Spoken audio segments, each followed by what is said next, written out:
Parliament ఎన్నికల్లో బీజేపీకి ప్రజలు బ్రహ్మరథం పట్టారు. పార్లమెంట్ ఎన్నికల ఫలితాలతో బీజేపీ స్థానిక సంస్థల ఎన్నికలకు రెడీ అవుతోంది. మనం గెలిచాం, కార్యకర్తలను గెలిపించుకుందామని అన్నారు పార్టీ నేతలు. కాంగ్రెస్ ఇచ్చిన హామీలను నెరవేర్చాలని, మండల స్థాయి నుంచి రాష్ట్ర స్థాయి వరకు పోరాటం చేద్దామని కేంద్ర మంత్రి కిషన్ రెడ్డి పిలుపునిచ్చారు.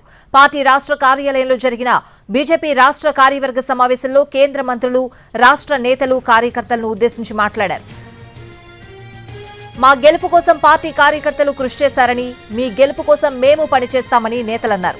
కాంగ్రెస్ పార్టీ ఇచ్చిన హామీల అమలు కోసం ఎక్కడికక్కడ నిలదీయాలని పిలుపునిచ్చారు. భవిష్యత్ బీజేపీదేనని తెలంగాణ ప్రజలు స్పష్టమైన సంకేతాలిచ్చారని తెలిపారు. ప్రజలు కమలం పువ్వు వైపు చూస్తున్నారని, ఐకమత్యంతో కష్టపడి పనిచేద్దామన్నారు. కాంగ్రెస్ అప్రజాస్వామిక చర్యలపై పోరాటం చేద్దామన్న కిషన్ రెడ్డి అన్ని స్థానిక సంస్థల ఎన్నికల్లో పోటీ చేద్దామన్నారు.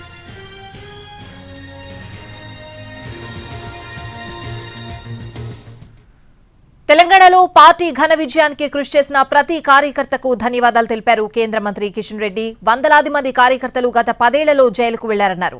అక్రమ కేసులు పెట్టి బీజేపీ కార్యకర్తలను జైలుకు పంపించారన్నారు. 10 ఏళ్ల పాటు కేసీఆర్ ప్రభుత్వం మీద బీజేపీ పోరాటం చేసిందన్నారు కిషన్ రెడ్డి.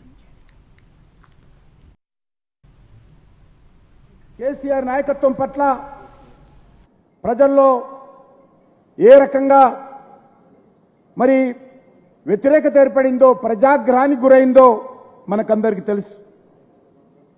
10 సంవత్సరాల పాటు పోలింగ్ బూత్ స్థాయి నుంచి మరి రాష్ట్ర స్థాయి వరకు భారతీయ జనతా పార్టీ కార్యకర్తలము అనేక సంవత్సరాలుగా